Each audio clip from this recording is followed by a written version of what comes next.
So hello everyone, welcome back to my channel. My name is Alice. If you're new here, thank you very much for stopping by, and if you've not watched my previous videos, please do well to also watch my previous videos if this video actually appeases to you. In today's video, I'm actually going to be discussing factors you should actually consider when preparing for an examination, professional exam, not just any examination, professional exam actually. Let me put my thinking cap on so we can begin this video. In my previous video, I actually discussed about tips to passing professional exam. If you also know what that video, I'm going to put it in the link actually somewhere, and then so you can also go and watch the video. So if you watch the video, you can actually now proceed to this video. My steady number one factor is the God factor, and the God factor is something when you want to go and write exam. I always believe no man can do anything based on his strength alone. If you argue with me, I'll leave that for another day. I'll leave the argument for another day. But it's important that God is an important factor when you're going to write an exam. Always make sure you pray. Always make sure God is so involved in your process, basically, because He's the one that can crown your effort with success. So my number 2 point is study pattern. Now, it is very important and a very important factor to note when you're actually preparing for writing professional exam is your study pattern. A lot of times I realize most people don't know how they want to study. I know we hear it a lot. You don't know how you want to study, you don't know your study pattern. Basically, you don't know if you retain what, if reading for you, for example, you're a night person, you're a day person, you're a person who actually can read anytime, you're a nocturnal person. Personally, for me, I think 300 level, 200 level, when I used to prepare for exams, and there was actually a period when it's actually cool to read in the night. For example, reading in the night is cool because then there is no noise. Actually, you can actually read, and probably you can read without any form of distraction. Because that's the beauty about reading at night. And then at that point in time, I felt okay. People used to read at night. I could do it then. Trust me, I used to dose myself with a lot of coffee because I was the kind of person that it's very hard for me to sleep during the day. I don't take naps. Naps don't come so easily to me. So imagine during the day I wasn't sleeping, then at night I wanted to form gang on night readers, and then I would take a lot of coffee. I think right even up to today that's what affected me. And coffee doesn't stop me from sleeping, but at that time the coffee worked because I will literally doze up myself. Once it was like 12, I'll doze up myself with coffee, and then I'll read. Not like the reading wasn't, not like I didn't study. It was just not effective for me because it really affected my sleep pattern. And trust me, sleep is something that is very important if you're even going to read and retain during your sleep period. That is the part where I don't know where I read this or where I watched it about sleep actually helps you retaining better, helps your brain relax and retain better. So it actually disturbed me, and I found that was not my study pattern. So it's very important for you to find out your study pattern. Are you the kind of person you need a very, very quiet, solemn place to read? Are you the kind of, it's important because see, if you don't find your study pattern, it won't help you read effectively. Basically, there are times where you see people, you go to colleges to read. In my school, you go to college to read 10 hours like from morning till night, and then you come back and you're like, I didn't literally learn anything. And that 10 hours you could actually use it to study effectively for your exam. So it's very important to avoid time wasting, because time is actually something that is very precious.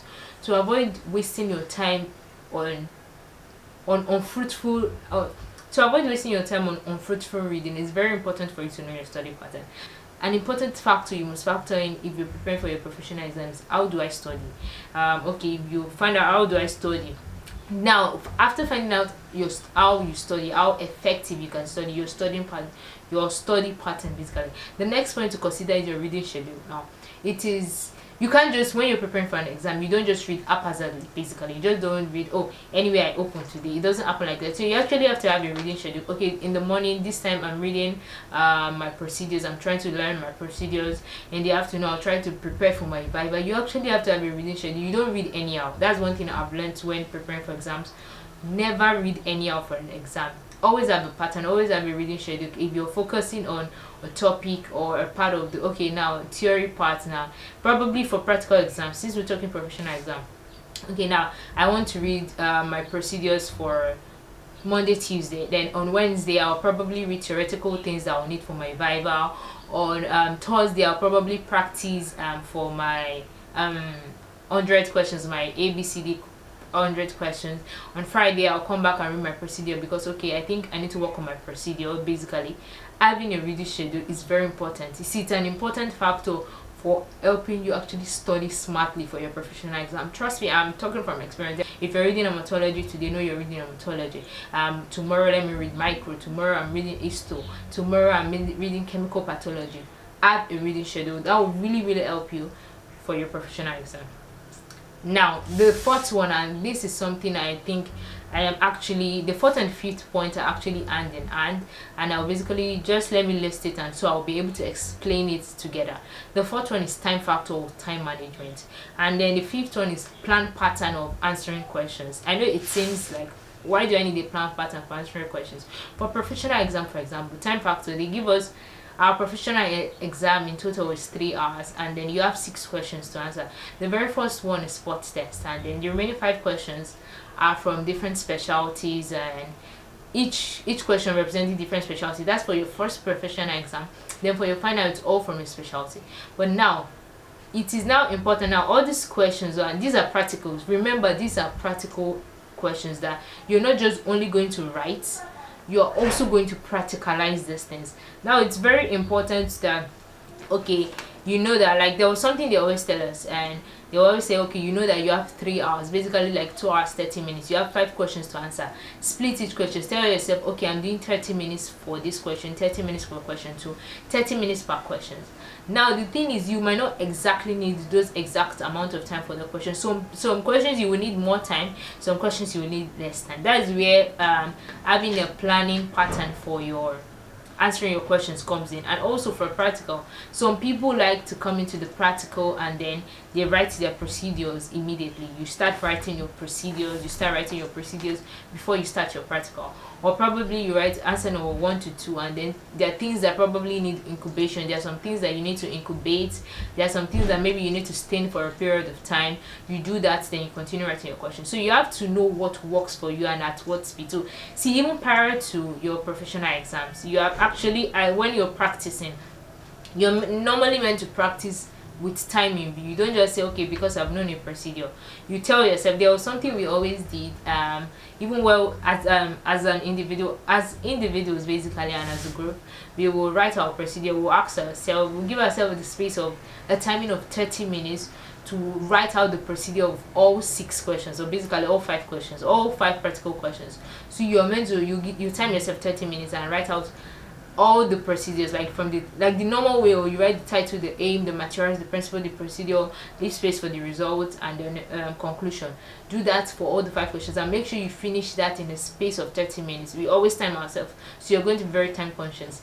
Exam is not the time to say, oh, please make your handwriting legible. But when you see speed writing, that was the time where you speed write. But if you know that you can actually, there are people, if you know you want to, some people enter inside and then, okay, I just want to start with my practical first. Look at your questions. Okay, the ones that need incubation, let me start with that. The ones that need me staining for a particular duration of time, let me start with that. Then after doing all those ones that will probably need you to wait for a period of time, then you come and write your procedures down. After writing your procedures, you finish it up. Know how to plan how you're going to answer your questions. You know, you probably already have an idea of the possible questions that will come, or the way they will come. You might not know the question exactly, but it's not something that will come from Jupiter or Mars. It's basically something you know. So you actually have to plan, okay, if they ask me a question on probably cross-matching, blood grouping, histostaining, histoslide, okay, I'll do the hematology first because maybe I need to incubate for some few hours. Maybe I'll do my micro first because I micro last because I know this is how micro is. Maybe I'll do my histo first because I know histo I have to stain, and it's very easy. Just know how you plan answering your questions. Know if you're going to do histo first, or you're going to do chemical pathology first. People start with different things. People start with their strengths most of the time, or the easiest. See, it still depends on you. Some people start with their strength and what they think is the easiest thing to start with. Some people will, something that you know will not take your time.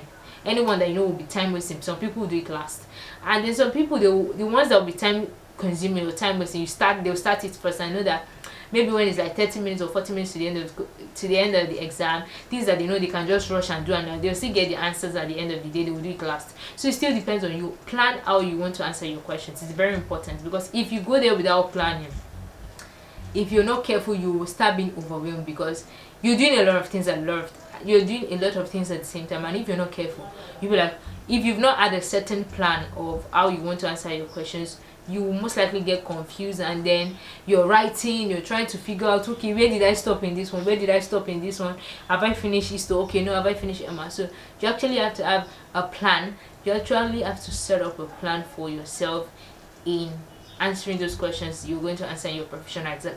It's something that I feel it's very important and cannot be overemphasized. I repeat, it cannot be overemphasized. And also time management. Please don't go into time factor. Know you're working on time. I think lecturers will not even let you forget that. But in case somewhere in your mind you want to forget, always remind yourself that. Don't just enter exam hall and say, okay, no. And then, for example, you're writing a procedure, for example, and then you don't remember a part, you don't remember a particular point of a procedure. It happens a lot of time. Or for example, in cases where you cram and then you cram that, you can remember number 1, number 2, you can't remember the 6 and 7. You can remember number 1, number 2, you cannot remember 3 and 4, you can remember 5 and 6, you can remember the beginning and end, and you can't remember certain. You now be like, after writing number 2, you now decide that, okay, what's number 3? You now be spending 10-20 minutes trying to remember number 3. My sister, don't try that. That 10 minutes you're trying to use to remember something, go to another page. See, there was something I used to do. If I start writing a procedure or something and I just get to a place where I'm stuck, oh boy, no time to waste. Move your answer sheet, go to the next question, answer something else. When you're done with that one, you can come back. Maybe you're probably done with all your questions, you finished all your questions, then you can come back to try to remember, because trust me, the time is very limited.